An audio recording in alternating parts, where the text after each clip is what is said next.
Hello, welcome to Free Bible Commentary with Pastor Teacher Dr. Bob Utley. Be sure to visit Free Bible Commentary at www.freebiblecommentary.org. Now, here's Bob.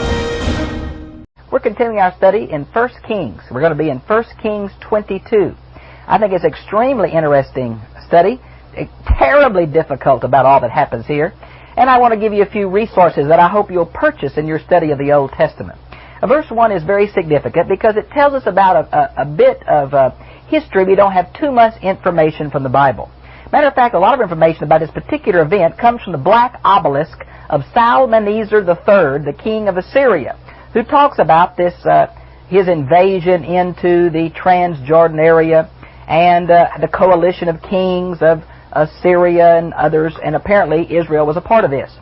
One of my favorite books on history, it's somewhat dated now, but I still like it and trust it very much, is The History of Israel by John Bright. I've had to glue mine together, I've used it so much. It has a great index. I hope you'll think about getting this history. Some scholars would say that Albright and Bright, two American archaeologists, have been totally repudiated, but I think that's not true. I still like a lot that they've done in their attempt to combine archaeology and the biblical narrative. And here it helps tremendously when we know about what happened. Apparently we learned that Israel sent 10,000 soldiers and 2,000 cavalry, or 2,000 chariots into this coalition to stop Assyria. Now, although Assyria claims victory, we know that really most of her expansionism tendencies at the headwaters of the Euphrates were stopped for over 5 years because of this coalition. But now the coalition is over. And apparently Israel is mad at Syria because of a city in Gilead, Ramoth Gilead, that was supposed to be returned to Israel after the agreement between Ben-Hadad, the king of Damascus, or Syria, and never was. Became a source of tension, and now Judah and Israel are going to ally themselves together and fight against Syria. And that's what we learned in verse 2. And apparently this had been the first meeting of these two groups since the split back between Jeroboam and Rehoboam, Solomon's son Rehoboam, and the Ephraimitic labor leader Jeroboam I, the son of Nebat. Now, notice it says, in about that third year, Jehoshaphat, he's a godly king of the south. Much great things are said about him. And the king of Judah came down to the king of Israel. Now, I thought that Jerusalem was below Samaria. Well, theologically speaking in the Bible, everything is down from the city of Jerusalem. So even though for us it'd be up to, in their sense, it was down. Let's see. A parallel to this can be seen in 2 Chronicles chapter 18, verse 2. The only thing Jehoshaphat's really condemned for is this alliance with the king of the north. Okay? We learn that later on that Ahab's daughter, Athaliah, is going to marry Jehoshaphat's son, Jehoram. You might want to see 2 Kings 8 or 2 Chronicles 18:1. And that's going to be a real problem because Athaliah is going to be the one woman who tries to usurp the throne of Judah. She was much like her mother Jezebel was. And again, this book I showed you on the history of Israel on page 222 says that really this was not Ahab's daughter but his sister. And I hope you'll get John Bright's book, A History of Israel, and look at page 222. Now the king of Israel said to his servants, "Do you know that Ramoth Gilead belongs to us?" Now, we know that during Solomon's time, this was one of the capitals of his district of Bashan. You might want to compare this to chapter 20, verse 34. "And we are still doing nothing to take it out of the hands of the king of Syria." And he said to Jehoshaphat, "Will you go with me to battle at Ramoth Gilead?" This is what Jehoshaphat said without even consulting God. "I am as you are, my people as your people, my horses as your horses." What a rash kind of statement that is from this godly king. My goodness, that was dumb. And he's going to pay a price for it. Moreover, Jehoshaphat said to the king of Israel, "Please inquire first for the word of the Lord." He's already made this rash promise, and now he kind of wants God to bless his plans. That's kind of what's happening here. But at least he believed that God should be a part of the system, which Ahab probably would not even have thought about. Now, it says, inquire. Who are they going to inquire? Well, earlier during David and Saul's time, they would have inquired of the priest, of the ephod, the Urim and the Thummim. But at this point in Israel's history, they would inquire of the prophets. And every one of these kings had court prophets, apparently. We know Ahab had his wife Jezebel from the encounter on Mount Carmel had 950 of these fertility prophets. Now, who are these prophets? Well, there seems to be some discrepancy because they use the name Adonai and the name Elohim, not the name Yahweh. Many have asserted they're the priest from the golden calf shrines at Dan to the north and Bethel to the south.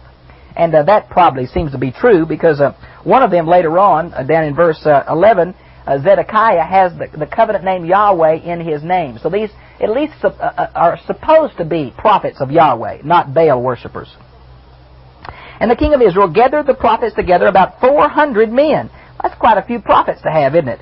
And shall I go against Ramoth-Gilead to battle, or shall I refrain? They said, go up, for the Lord will give it into your hand of the king. Now look at the word Lord there in verse 6. Do you see how it's a capital L but not a capital O, R, or D? This is the word Adonai. We also learned from 2 Chronicles chapter 18:5 that the same parallel for this, they use the word Elohim, or capital G, God. So they're not using the covenant name for God here.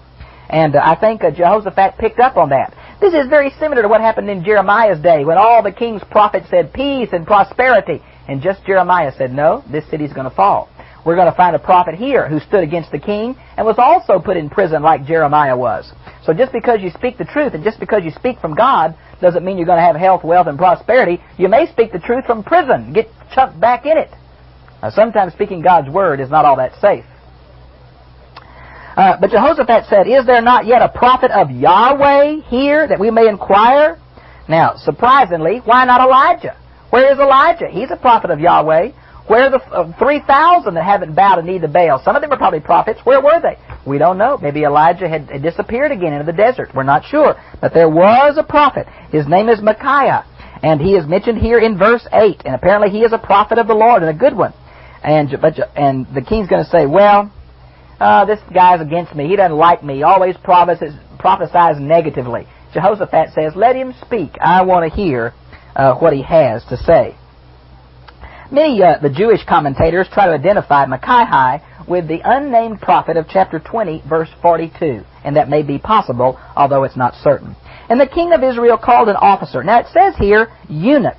But because we know from like Deuteronomy 23:1 how negative castrated persons were looked on in Israel, this later came to mean just a court official. Like in Genesis 39:1, Potiphar had a wife, and he's called this same name.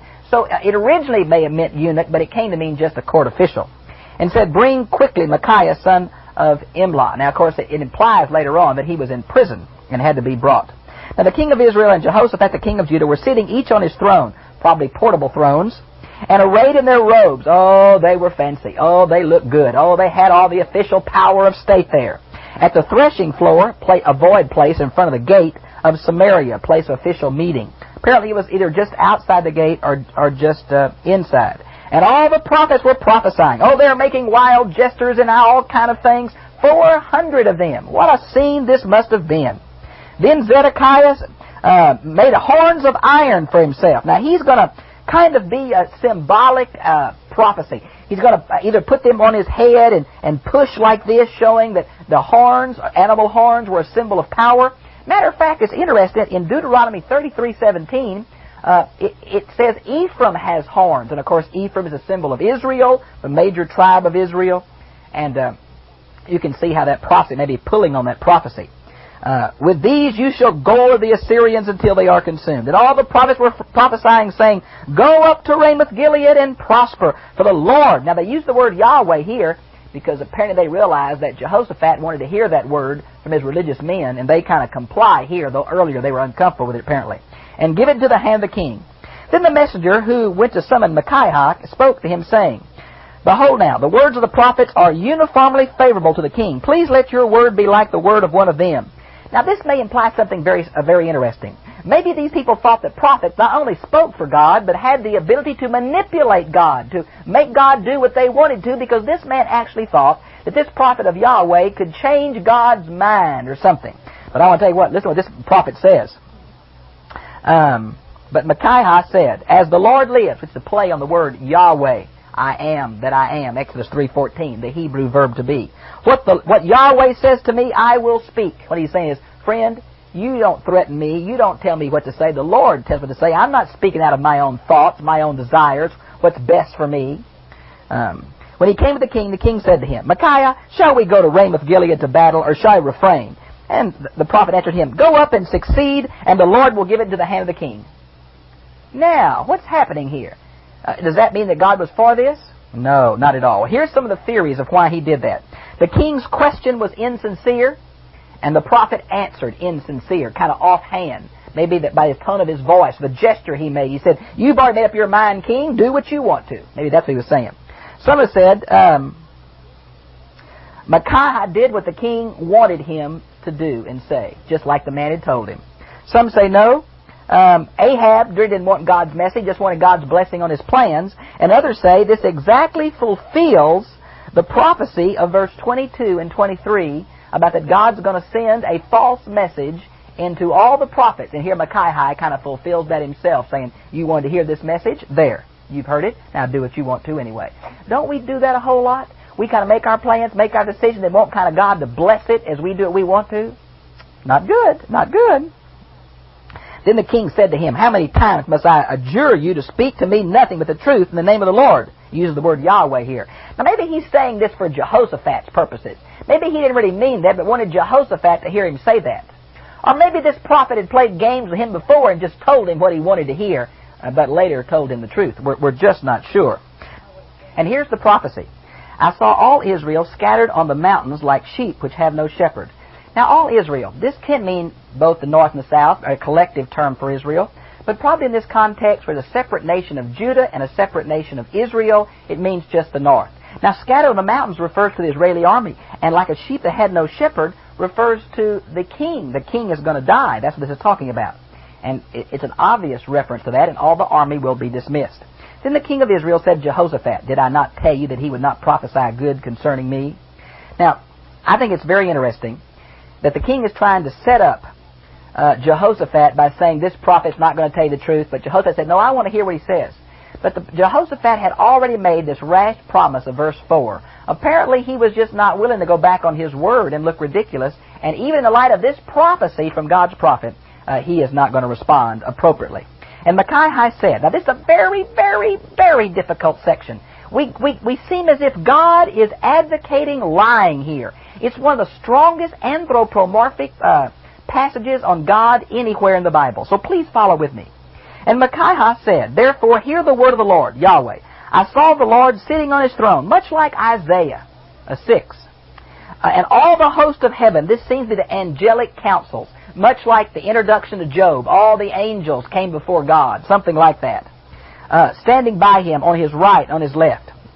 And the Lord said, Who will entice Ahab to go up and fall at Ramoth-Gilead? And one said this, while another said that, this angelic council. This idea of the Lord wanting to entice a king to do something. Well, this is a very difficult passage, but I think, again, it's this Old Testament theology about one and only one source. God is the only God there is, and therefore good and evil are attributed to Him. Light and darkness, calamity and blessing are all attributed to God in the older parts of the Old Testament. Please get a pencil and write these down so you can check out this and see it's a normal way for the older parts of the Old Testament to talk about God. Let's begin in in Job chapter 2, verse 10. Ecclesiastes chapter 3, verse 38. Isaiah 45:7. Isaiah 54:16. Lamentations 3:38. Ezekiel 14:9, a real important parallel. And Amos chapter 3, verse 6b. And I think that's one of the answer here. Now notice what happens. One angel said this, another angel said that. And then, verse 21, not a spirit, but the Spirit came forward and stood before Yahweh and said, I will entice him. In my opinion, this has got to be the evil one, the Satan, the accuser of men. It's very much like 1 Samuel 16, 14, and 15. An evil spirit from the Lord came upon Saul. Now, the best discussion of Satan in the Old Testament that I've ever seen is this book called The Theology of the Old Testament by A.B. Davidson on page 300 and following. It says that originally in the Old Testament, Satan is not an arch enemy of God. It's kind of that angelic being that sifts men's motives. Men want to be right with God. This angel sifts their motives. This angel accuses men of not having the right attitude, accuses men of not being worthy of right standing with God. And I think as you see this development in the Bible, it's not till the New Testament this arch enemy comes. And it probably developed this problem. Does everything come from God, good and evil? Or is there an evil source over here that's trying to hurt men and thwart God's plans?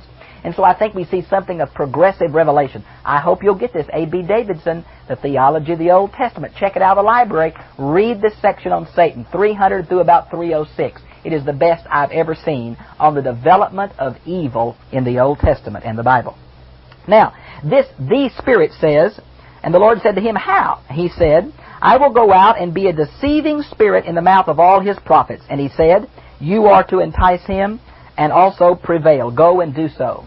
This same kind of thing, a deceiving spirit in the mouth of prophets, is seen in 2 Thessalonians chapter 2, verses 11 and 12, dealing with the Antichrist and the false prophets of the end time.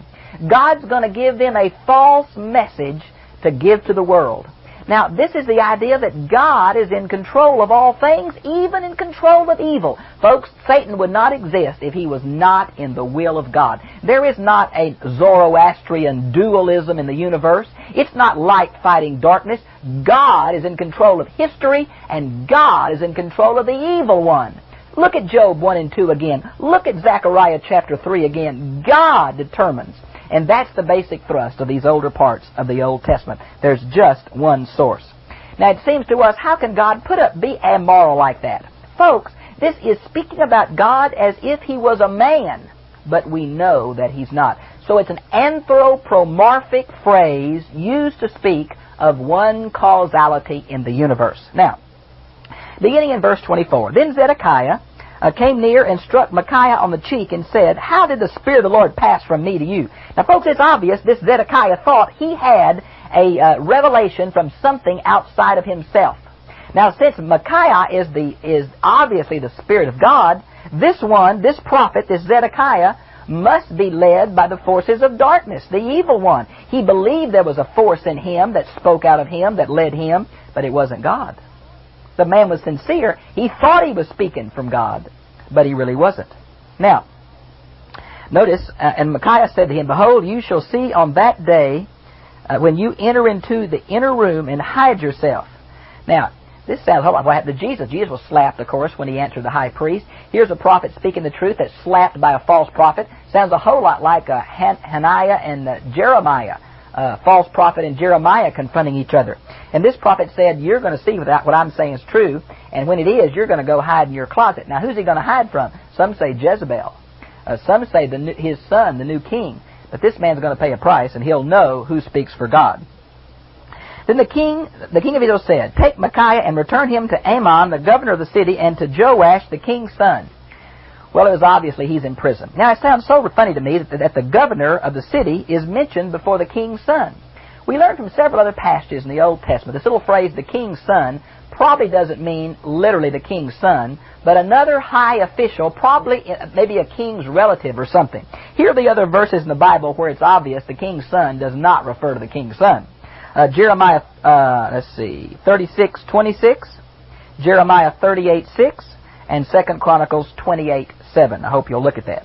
And feed him sparingly with bread and water until I return. Now, literally, this is the bread of affliction. That means mourner's bread, which means really bread and water and not much of that.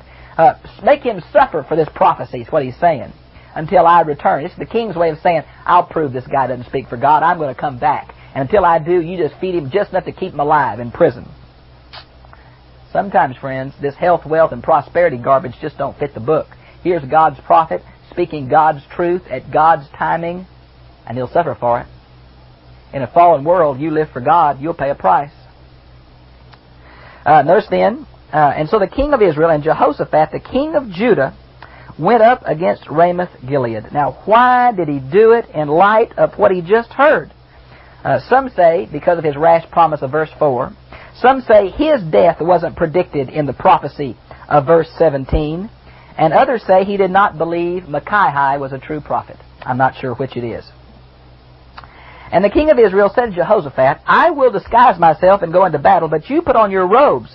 Now, it's interesting to me, the Septuagint says, you put on my robes. It's obvious from early, both the kings had their royal robes there as they sat on their thrones.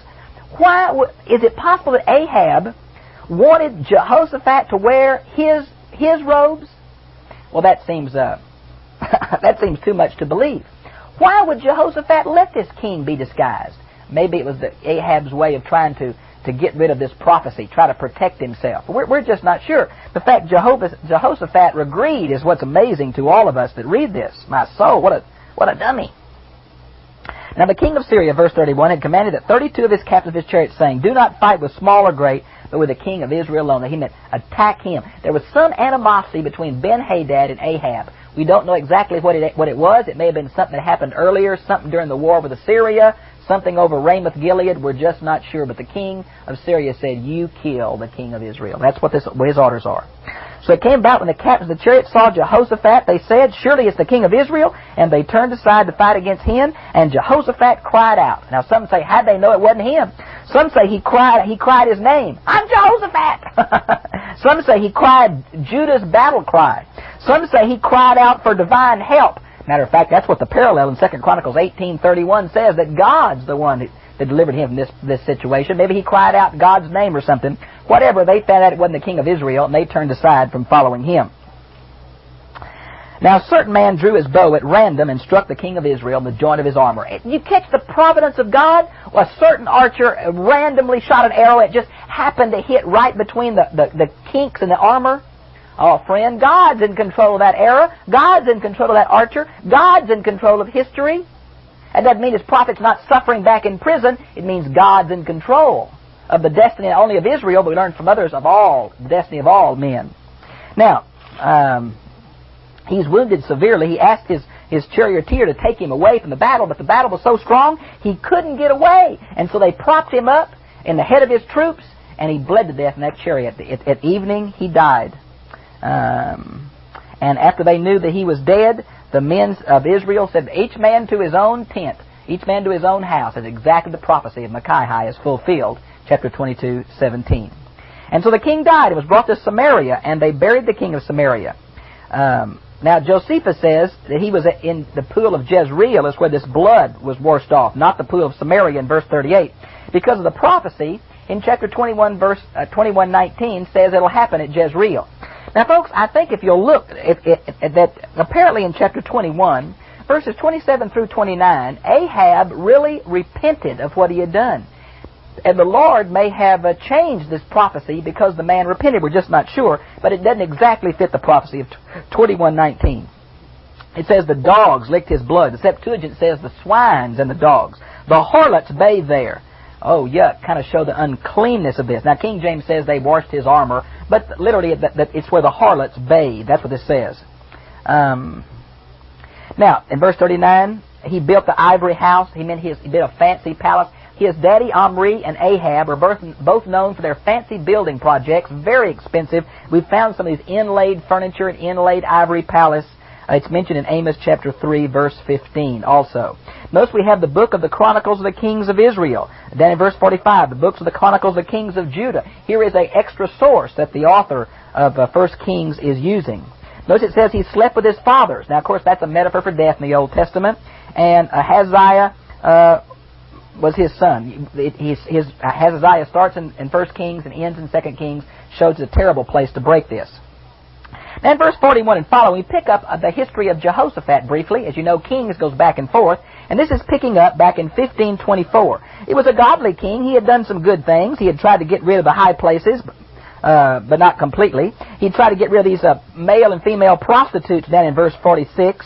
If you want to see that, it's 1512 is where his daddy tried to do it, but it wasn't successful. Then he tried to have them removed.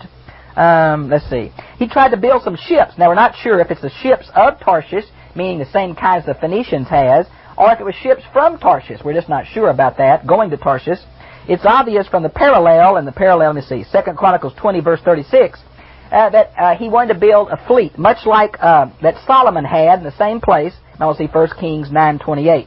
The parallel of this is 2 Chronicles 20, verse 35 and 37, and he's condemned And the ships are destroyed because he made an alliance with the king of the north, who are all condemned because of their golden calf worship. Here again, God supernaturally destroys these ships, verse 48, in the Gulf of Aqaba at the northern end, the city of Ezron-Gibber. Now, exactly what happened and why, we're not sure. But then in verse 51, we go back to the king of the north and shows that he was just as sinful as Jeroboam the first, which is probably this golden calf worship that turned into Baal worship, and all the kings of the north are condemned. Well, I'm sorry I had to go so fast through this long chapter, but I've enjoyed being with you,